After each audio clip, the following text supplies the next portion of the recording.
Hello, everyone. This is the Parks Academy, where we discuss and celebrate all things theme parks related. We focus mainly on Disney parks and resorts in both Anaheim and Orlando. My name is Paige. My name is Steven. And today we will be discussing things we would skip in the Disney parks. This is going to be a fun episode because last time we talked extensively and covered all 6 theme parks about our ideal day. And so this is the complete opposite of that, what we're going to skip, what we don't need to do. This should be a lot of fun, I think. I think so, too. I think there's going to be a lot of hot takes that some people may, punch their podcast screen over, but, we'll see. It's just personal opinion. Yeah. That's all. So these are going to be 10 things that we can totally skip when we're in Disney. We're going to talk a little bit about Disney World and Disneyland alike, or Disney World and Disneyland Resort alike, I should say. So if you want to kick us off with number 1. This one's going to hurt somebody's feelings. Whoever it is will survive. The first thing we would skip every time is the Hall of Presidents. Yeah, I'm going to say the Hall of Presidents / Great Moments with Mr. Lincoln because they're very similar to each other. They are. So I'm going to say that one. Same animatronics. Yeah. I've seen Great Moments with Mr. Lincoln a lot, and it has changed and evolved over the years. And I've just never loved it. When I first went on it, you had to put on these giant headphones with this Dolby style sound, and it was super upsetting because you were cosplaying that you were in a barbershop and they were cutting your hair, so you can hear like scissors around your ears for cutting your hair and looking presentable for the president. It was weird. Super stupid. That's very odd. And Hall of Presidents to me just seems like something I don't want to do at all. All the new presidents just have these terrible dead eyes. And I've seen it I haven't been to it because I could skip it every time. I've looked it up on YouTube just because I wanted to know what the deal was. And We watched this YouTube video after we got back from our last Disney trip. The time before that we went, it was actually under construction to add in, I forget which president. It must have been. It was somebody. It was Trump, Biden, someone. Yeah, one of the most recent presidents. They were adding them in, so we didn't get to see it that last time, but during our trip this past summer, we were like, yeah, we could probably skip that. So we watched a YouTube video to see what it was all about. If you're a history buff and you want to get out of the hot Florida sun, go ahead and take a seat in the auditorium and watch this show. But it was kind of long and you didn't really learn too much. No, and I mean, it was so bad that even on YouTube, and I have YouTube Premium because I don't, I want to skip the ads and stuff like that. I was buffering and skipping through this thing like crazy because I was like, get to the point. And then when I think we watched it when Biden was talking, and I was like, ugh, this is just, I don't want to watch any of these speeches by anybody. Right. And this is not a political stance at all. This is literally just all of the presidents that they had speak a little bit. It was such a short little spiel, and the latest president, when you go and see it, just recites I think of the inaugural speech or something like that. Yeah, part of the inaugural speech. Yeah, I mean, you're right. This is not political at all, because if this was like great inventors, like Alexander Graham Bell and Tesla and Einstein or whatever, I'd be like, I don't want this either. This is boring. Right. Not to say we don't like history. I don't really think we need to defend it. It's just not great. It's really not that fun. And also the presidents that they pick to speak, it's really like the cool kids table. So I think Grover Cleveland really gets the short end of the stick.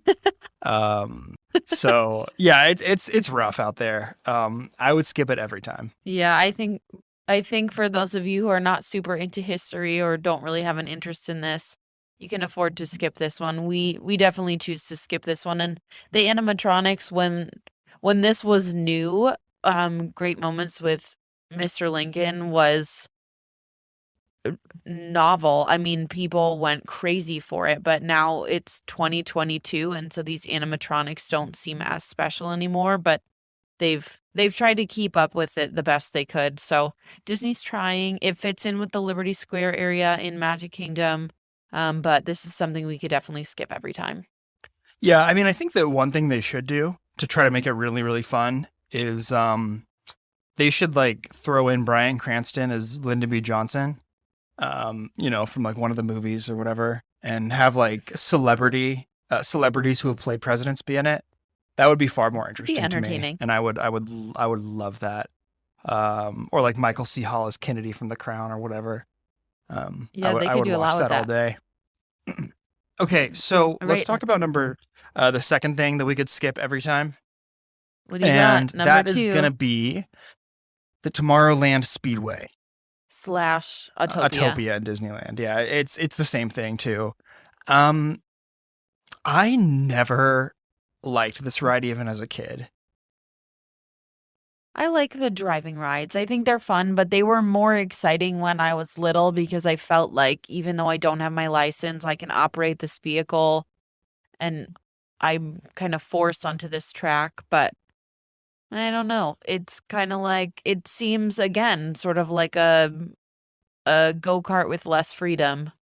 Yeah, the restrictions on it with the barrier in between your wheels is such a drag, and Right. it doesn't go very fast. It's not that fun. Um, it's really embarrassing to get on it and have everyone watching you get on it. Yeah. I didn't like it. I really did not like anything about it. So I don't have a lot to say about this one besides I can just hard pass. I think for me, because Tomorrowland is my favorite area in Magic Kingdom, I'm so drawn to pretty much everything else in Tomorrowland. Like I would do the People Mover 20 times before I would go wait in line for the Tomorrowland Speedway, or Space Mountain, or go eat at Pizza Planet or something. Like I would just rather do anything else in Tomorrowland than the Tomorrowland Speedway. And it's not really so much of a cut at that ride, just I could skip it. There's nothing that draws me over there to that ride when I feel like I can do a similar experience, if we want to go race go-karts or something and I can bump into you or we can go do bumper cars somewhere. It just seems less exciting than any of those options. You actually got me thinking though. I would rather ride Autopia than have or Tomorrowland Speedway than have the Pizza Planet pizza. Oh, It's super wow. bad. Well, So I don't think it's terrible. maybe I can put in an asterisk there. Yeah, even getting on the monorail in Disneyland that's right in Tomorrowland, it is essentially uh directly overlooking Autopia. And when I look at it, I'm like, oh man, I can't even deal with this. Don't you have like your little license from Oh Autopia yeah, when you were yeah. a little kid? Yeah, I That's do. cute. I was proud of it, but it doesn't mean the ride's good. Well, no, but that's a cute little thing. If you've got kids, they Yeah. probably will love this a lot more than adults or even older kids. Because I don't Yeah. even remember the last time I rode this. It's Uh, probably been I a long time. I rode it in college at one point, like freshman and sophomore year of college. But I think that was it the last time I did it. And I don't even know if they give out paper license anymore. Yeah, I don't know. You That's probably been a very long time since you yeah, got that. you probably get like an NFT or something. Number 3, take us away. This one, the Carousel of Progress. The biggest thing for me, and I can't speak for Steven, but we've talked about this ride extensively, and I think with this ride, it's very outdated. Um, it takes you through the 20th century kind of as a whole and the innovative new technologies that this all-American family is experiencing. Um, Again with these same old animatronics, which were very exciting in their time. Was this one of those World's Fair things too? Yeah, exactly. This was definitely one of those World's Fair kind of things.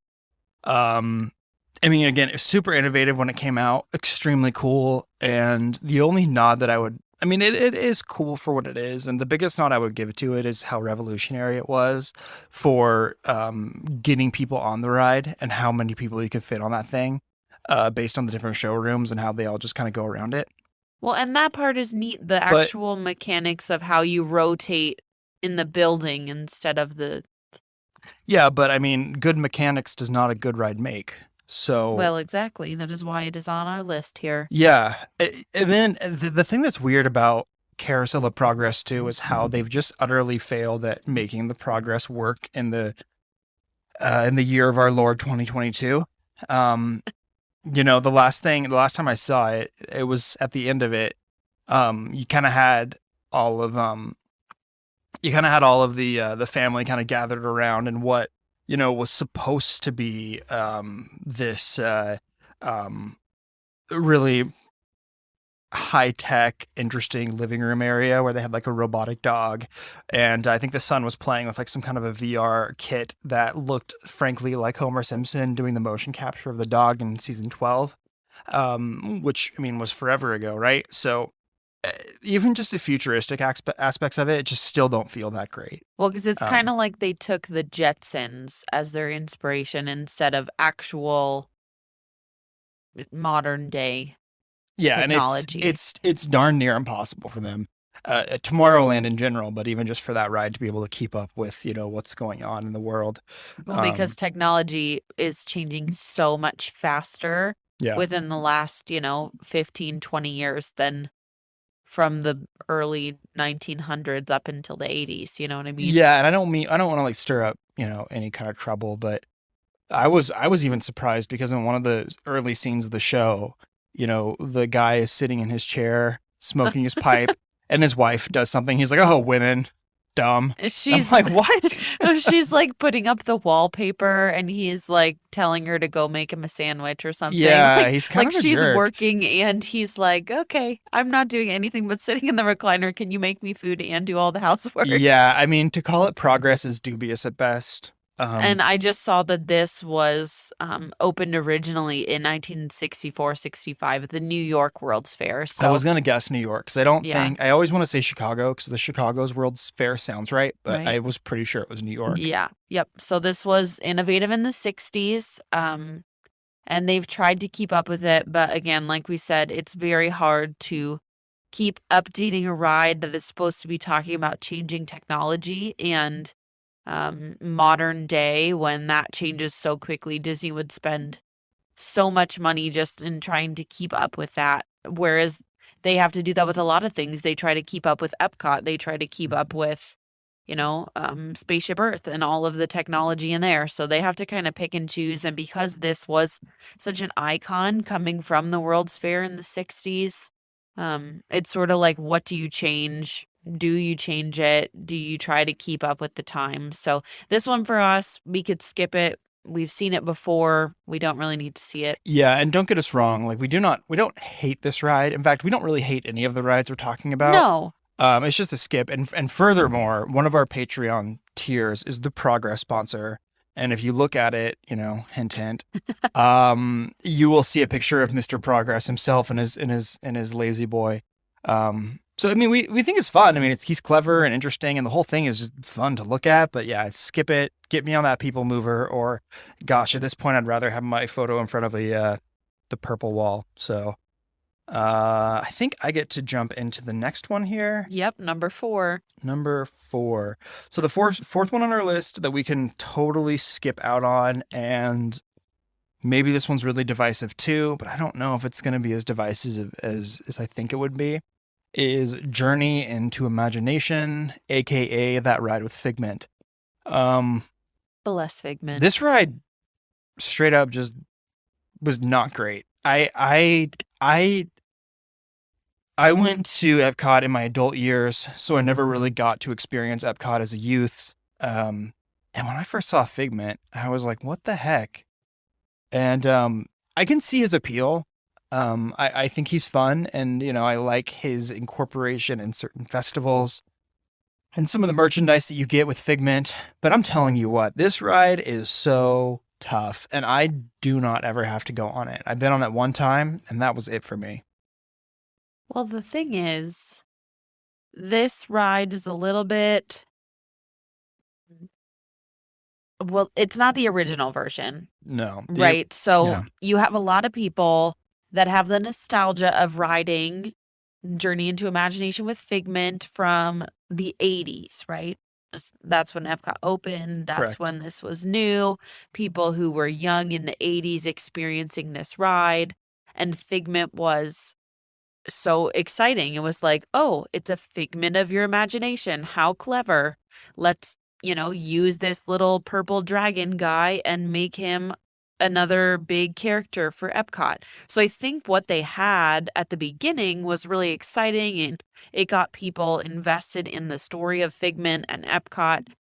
And now it's sort of just like, let's go through your sensory experience on this little weird ride where you go upside down, where you feel like you're going upside Yeah. down because the whole ride, then the attraction flips upside down, but you're just on this slow little boat thing. Yeah, it's tough. I mean, even talking about it is probably making people doze off. It's just not. I think that I mean, yeah, I could skip it. And again, I'm really I swear to you, I'm not trying to throw shade at poor Figment, but yeah, just the ride itself is like, for me when I think about classifying a ride that I can skip every time, it typically has to do with when I get on that ride, in the middle of it, am I like, why did I get on this?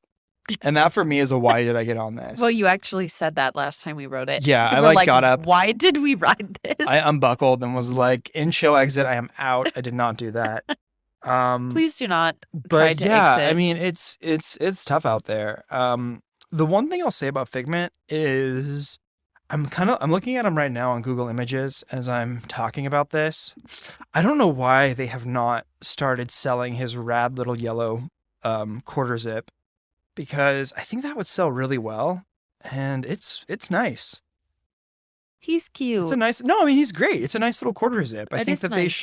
they should sell that thing and then just, take the profits and reinvest it into the ride mechanics. There you Make go. it better. I think if they went back to the original, I think you'd get a lot of people who wanted to ride it again for the nostalgia of it. I think it's not a popular ride anymore. People still love Figment. They love him as a character, and they love what he means in Epcot, and in Walt Disney World in general. But I think every time we've gone, there has been zero line. Nobody is ever waiting to ride this ride that we've ever been. And now that may have changed. I know that the crowds are getting a bit busier, and we haven't been at a super busy time in a while to Walt Disney World. But Yeah.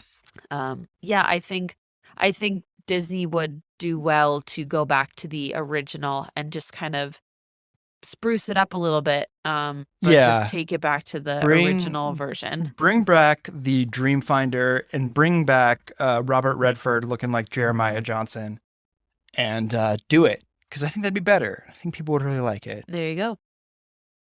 5. Right. Number 5. I did mention this one in one of our previous episodes. And this one, I know some people really love this ride, but that is Seven Dwarfs Mine Train. I could honestly skip this one every time just because the line is so long for what you get. I think it is so long because this can be known as more of like a kiddie coaster. You have a lot of families waiting in line for this because it's not so scary like some of the other roller coasters that you have in Walt Disney World. But I don't know, man. I could skip this one. It's not worth the wait for me. If there was no line, I would probably do this one, or like a 15-20 minute wait. But I've never been able to just walk right on up to this ride. So for the amount of time it takes out of my day, this one is a skip for me. I don't need to. Yeah, here's the rub with Seven Dwarfs. It is arguably one of the better rides in Magic Kingdom. And Fantasyland folks, they're hurting for really good rides, I think. I mean, let me rephrase that. They're hurting for new good rides. I mean, I never want to knock on the classics, so I'm not going to, like those classic dark rides, except for later. But yeah, I mean, it's a great ride, but you're right. I mean, the wait for it, from what I can tell, is just disastrous. Now, Granted, it has been a long time since we've ridden it, and I'm talking like 6 years since we've been on that thing. Yeah, that's a Five, long 6 years. time. So it may have really died down by then. And I think when we go back and then you've got Tron open and a bunch of other things open that people will be flocking toward, even though this is technically a family ride, I think that the wait might die down a little bit, in which case I'd be really willing to jump on it again. But this for me is one of those 30 minutes and under, I'd go on it. Anything over, I'm skipping it. Yeah, I'm just looking at like average wait times and kind of at any given point of the day, it's at least 75 minutes. Like today, it was pretty much around an hour or more most of today, other than when the park first opened. So Yeah, right. And so then why spend 75 minutes for that? I guess if you have little kids that want to ride a roller coaster for the first time, it would be worth it. But we waited way too long for this ride, and again, it's a very modern ride. The animatronics were kind of cool, but it's those animatronics that Steven does not like with the projected faces Yeah, onto the those projection faces are three-dimensional. so bad, Disney. Come on, guys. So for us, this is a skip. If you love it, go for it. But we could skip it every time. Yeah, I don't think there's a whole lot more to say about it than that. Because it's I was so torn because it's such a good ride in almost every way. It's such a great ride, and when we did finally get on it, I was like, please let us sit in the front. So we waited even longer just so we could sit Yeah. in the very front. But I had no problem with that. Well, at that point, we were already out Yeah, we solid were few hours. pot committed. So So yeah, I mean, I'm skipping that one and I'm heading straight for something else. So the next one, similar reasoning for Seven Dwarfs Mine Train. yeah, so this next one is in Epcot, and we're talking Frozen Ever After. Again, a really good ride for the most part, and I do not like Frozen. But this ride is great.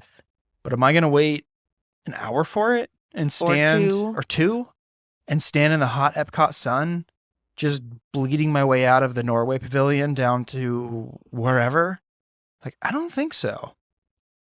I do not think so. Yeah, it is again, like Steven said. Yeah, so I'm looking today at the wait times for this. It plateaued at about 80 minutes today. For most of the day. And that for me, an hour and a half for this ride. It's a dark ride. Yeah. It's a boat ride. There is a really cool part where you kind of dip down and you weren't expecting it. That was very surprising when we did ride this. The only reason we rode this a few years ago was because it was the very end of the night. All the little kids must have gone back to their hotels for the evening, and the line was really short, so we squeezed in one ride just so we could say we did it. And I actually, like Steven said, I really enjoyed it. It was a really good ride, but I could skip this one every time. I've done it once. It was fun. If there was ever no wait, if you ever happen to be there first thing in the morning or last thing in the evening and there's a short line, try to go ahead and do it. But if you have to wait any amount of time for this, it just seems to me like it's not worth the wait. Similar to Seven Dwarfs Mine Train, great new ride with the weird animatronics, with the projected faces on the 3D bodies, but very good ride, just not worth waiting an hour and a half or more. Yeah, I'm right there with you. I think that part of the reason we did go on it too was that was our full size margarita day. So Yes, it was. I think we were just kind of like, oh man, it's late, and let's just, what do we have to lose? And the fact, I guess, is nothing. We didn't have anything to lose because now we're talking about it. But yeah, the thing too is it's really hard for me to justify waiting in line for anything super long in World Showcase, because if you're in the Norway Pavilion already, I mean, you can just hang out in like the fjording shop, or you can go and you can go like get really, really good food at their bakery. Um, I don't know. I personally would rather. I personally would rather have school bread or something like that, or just go shopping in Norway than wait in line for this ride. Um, I don't know. I mean, again, 30 minutes or less, I would consider it. No, you Yeah, know what? I think 20 minutes or less, I would do yeah, this ride. probably. Because then you have to factor in the time of loading onto the ride. I don't know. I just feel like there's so many other things we do in Epcot when we're there that we are never like, let's take an hour and a half of our day and go wait in line for Frozen Ever After. So we Yeah. just skip it. I wouldn't. I wouldn't even watch Frozen with my worst enemy's eyeballs. So I don't know why I would wait an hour and a half in this line. Steven is very anti-Frozen. Yeah. I think it's fine. I think it's overrated. There are several other Disney movies that have been better, but Yeah. Like Moana, Encanto, right. Tangled. Right? There's a lot of better films. Yeah, I But agree. I agree. Frozen, not so But that's our much. opinion, and most of you probably, if you have kids, have Yeah. probably watched Frozen 800 times. Right. I mean, retweets are not endorsements. I just, it's just not my favorite. And I Yep. would skip it. So we could skip that one every time. Well, the next one, we are jumping back to Magic Kingdom. And this one I know I've mentioned before that I could skip because Steven likes this one, but I would skip this every time, and that is the Before- Country Bear No, so just, Jamboree. I spoiled you. no, it's okay. I was going to say before you say it, I do want to say I could also skip it if I had to. But I also really like it because it's easy just to jump into and watch it and it's fun and fine. But I don't have to. I mean, if I had the choice between this or PhilharMagic or the Tiki Room, the Country Bear's got to go. Good. So in that vein, I could skip it. It's not important to me to see that show. Yeah, this one, I don't know. The bears are creepy. The music's weird. No. I No. just cannot get down with the Country Bear Jamboree. I'm not against like Western and country music, which Steven does not like country music, but I kind of grew up on country music. I like the classics. This for me, the bears are creepy. It's kind of like you just got transported into Chuck E. Cheese in like 1996, but they're singing Western songs. I don't know. I'm not a fan. I could skip this every time. I do not know what it is about it, but I really do like this a lot. It's so charming to me. And it's just really, I don't know, because I don't really like country music. And I don't really particularly like, let's just put it this way. I would never go to the Hoop-Dee-Doo Review, ever. So I think if you put that together with Country Bear Jamboree, it's like, what are you talking about? But I do like bears. And so I think the bears kind of are slick Is enough that for what me. it is? Yeah, I think it's my love for bears. If hillbillies are in bear form, Then I can dig it. Like I like if I don't want to offend anybody, but if you're wearing overalls and like one of the straps is broken, like go see a tailor. But if you're wearing overalls and your strap is broken and you're a bear, like God bless it. That's good news, man. That's some good stuff. And anyway, I like a bear with a broken strap on his playing his banjo. On his or her overalls. There you go. It's a good thing. I could skip it push every comes time. to shove, I'll skip it with you in Thank solidarity you. for the Thank Bears. you. You bet. All right, you're up. Okay. This one right here, I am sort of holding my breath saying because I know how popular this one is, but we could skip Peter Pan's Flight every time. Yeah. As a matter of fact, we do. I don't even know if we've been on it together before. I don't think we have been on it together. The thing with Peter Pan's Flight is that it is, first of all, I don't love the movie Peter Pan. I love Peter Pan. I mean, yeah, riding on a pirate ship over London, la la la, like that's great, but I don't need to go on it every time. And the price tag that you pay for that line, like, I mean, people say this all the time, but time is money in Disney. And if I'm spending upwards of an hour plus waiting for this thing, that just feels like a waste of money. Yeah, again, today, the standby times for Peter Pan, it kind of hovered around 60 minutes. It peaked today around 100 minutes. Yeah, that is so dumb. That's a lot for, that is a whole lot for like a Fantasyland Yeah. dark ride. I mean, you can Jeez. ride Pinocchio's Daring Adventure or Journey or whatever it's called. Or Winnie the Pooh, or Yeah, any of these, and there's still a have a good ton of other time. But ones. like, I don't know. And plus, there's still that fear too that the pirate ship is gonna break and you're gonna collapse to your tiny miniature London death. And I just don't want that. It What makes it so much more popular than the other dark rides? Is it just that you get lifted up in your pirate ship? It's got to be the novelty, I think, It of being must up on the be. pirate ship and flying around. I mean, I don't know. I don't know why it's so popular. I like Peter Pan the movie a lot. I've seen a lot of the different, spin-offs. I like the movie Hook. I love Finding Neverland, the musical.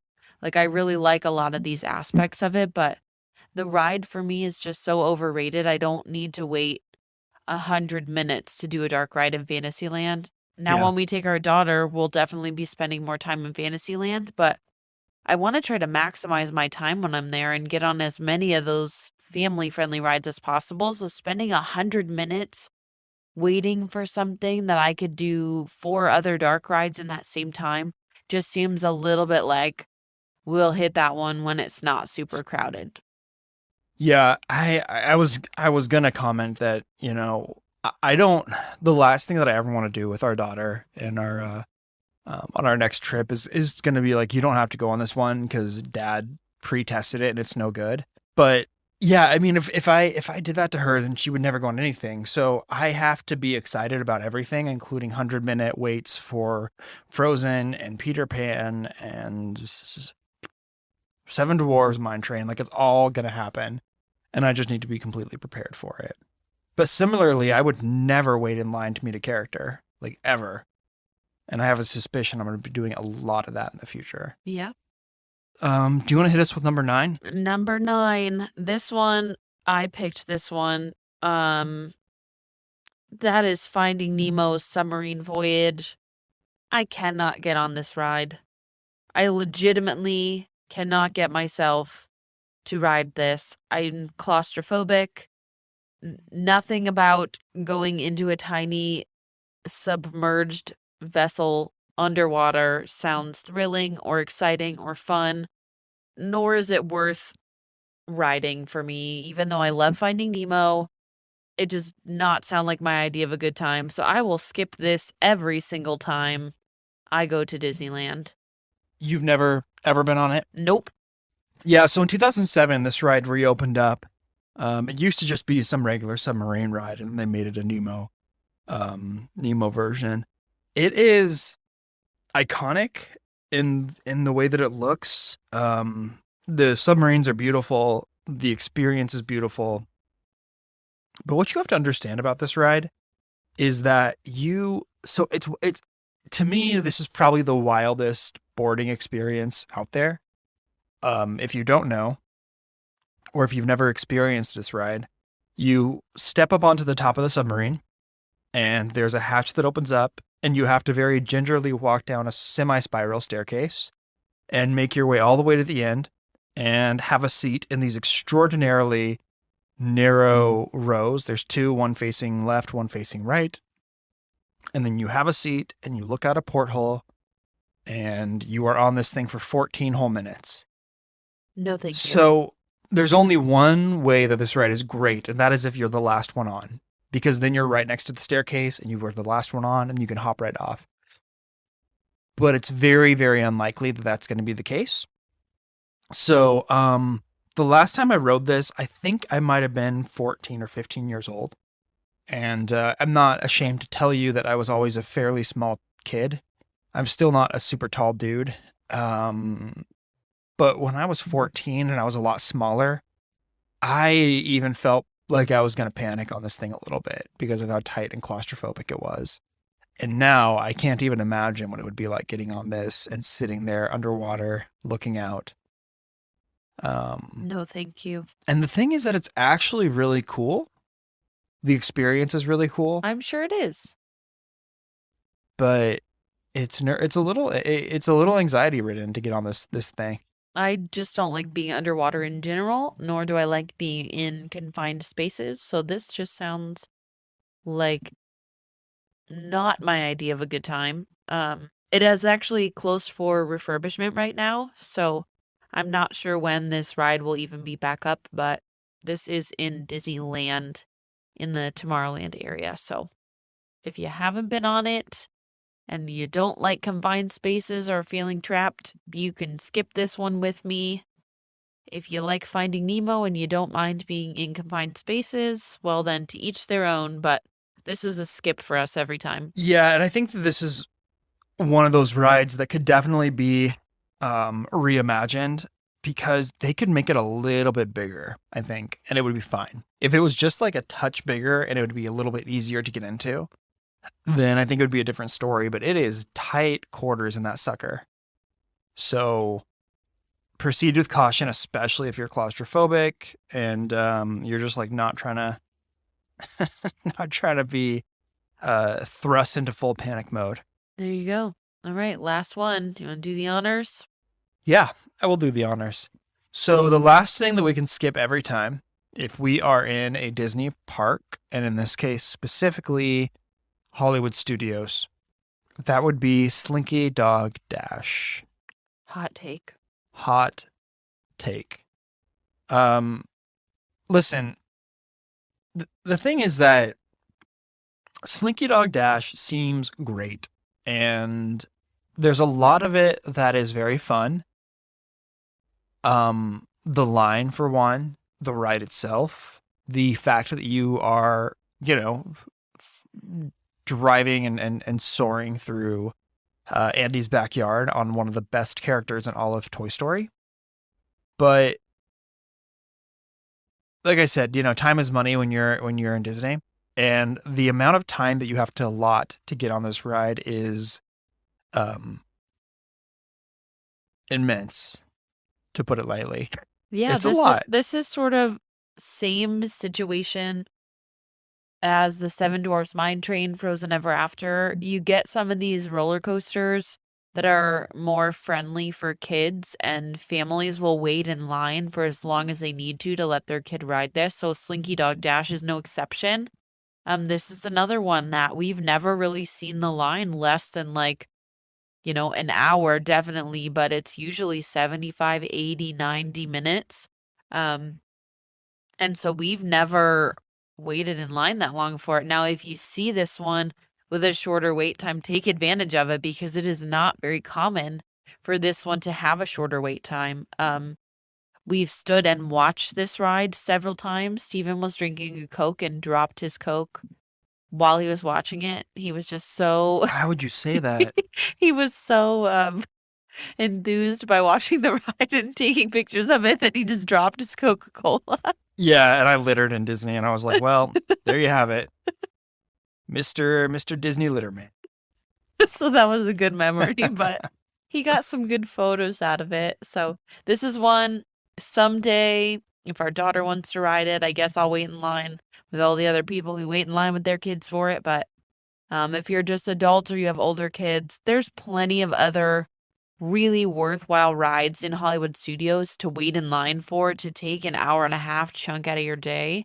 I don't know. When I think about things I can skip, I think about what are things that are taking away from me maximizing my time and doing the things that I have to see. And if I'm waiting in line for an hour and a half for something, it's going to be Smuggler's Run. Or if I'm waiting in line for 2 hours, it's going to be Rise of the Resistance or something else that is worth waiting that long or for. even like a Tower of Terror kind of thing, or Rock and Roller Coaster, right? Or some of the big something ones. more thrilling. Not to say that some of these less thrilling rides aren't as fun. They are just as fun sometimes. It's just what are you not wanting to miss out on? And for me, I'm willing to miss out on these less thrilling rides. Yeah, I hear to you. maximize my time. Yeah, I mean, it's Yeah, same thing. I don't have to wait. I don't have to wait around for this one. I'll skip it, and I'm not going to feel super bad about it if I do. Um, I do have an honorable mention that I forgot to add on our list, and I really don't like Small World, and I will skip it every single time I'm there unless my Ooh. hand is forced to go on it. Well, I usually like to ride this ride and I like to sing the song obnoxiously. That is not why I like to skip it. For the record, I just don't like it. Do you have any honorable mentions of things? I mean, you said Country Bears, but is there anything I really like to do that you feel like you could skip every time, but you don't because I like it? Um, well, no, because a lot of the things that you really like, I don't have bad taste. That's the it's thing. that I don't ride them. Yeah. So it's not necessarily that I'm saying I think I would skip this every time, but things like Tower of Terror or Rock and Mm-hmm. Roller Coaster, like some of the rides that I haven't been able to um get brave enough to ride it in a while or to ride it for the first time. Sure. So I wouldn't really say those are worth skipping. I would just say for me, I gotta suck it up and try it. Yeah, I hear you. Yep. So I can't really think of any other ones that I would skip. I mean, like, I don't have to do Enchanted Tiki Room. I know you love that one, getting the Dole Whip. I think it's fun, Yeah. but I don't have to skip it every time. I do it because you like to do it. It's a fun thing that your family used to do. And so I get my Dole Whip and I go with you, and that's sort of part of our little routine, and our little Disney day. So Yeah, our little Disney checklist. Um, this was kind of an interesting and hard episode for me to do because there's a very large part of me that says I don't actually have to do anything when I'm in Disney. I am super content to get there and just chill. And part of that is, me having had the opportunity to have gone as many times as we have. So I'm not really rushing to and fro to get on stuff. But I mean, I would forego, certain big things because I just like being there. And that sounds kind of lame and cliche, but I do like just being there. So some things are more easy than others to skip for me, but I think this list of 10 was definitely, if anything had to go, I think these were it. yeah, I agree. It's hard to even come up with a list of things to skip just because, the caliber of Disney and the work that the Imagineers have done in the last 50 years at Walt Disney World specifically, but in the last, what is it, almost 75 years Yeah. of Disneyland. 75. Yeah. Whoa. Wow. Almost Yeah. 75, right? Holy smokes. Yeah. Yeah. Yep. Yeah, I mean there's so much magic that can be found in any of these six parks that we've talked about in depth. And so when we say these are things that we can skip, obviously this is objective. And so, do what is best for you and your family or whoever you're going with. We're just here to give you kind of our opinion based on what we do every time and what we've done in the past. So this is a hard list to come up with, but hopefully you can take a little something from it and maybe kind of figure out how you want to prioritize and maximize your time. Yeah, so I think that's gonna about wrap it up for us on this episode. We really, really appreciate everyone who's listened and who's followed along with us.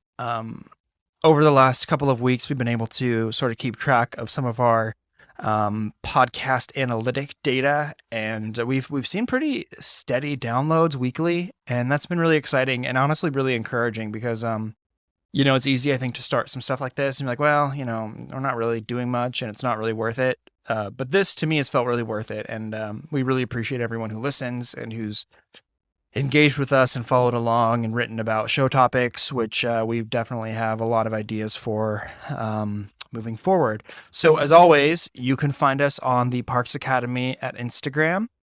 We post daily there and have a lot of fun stuff going on.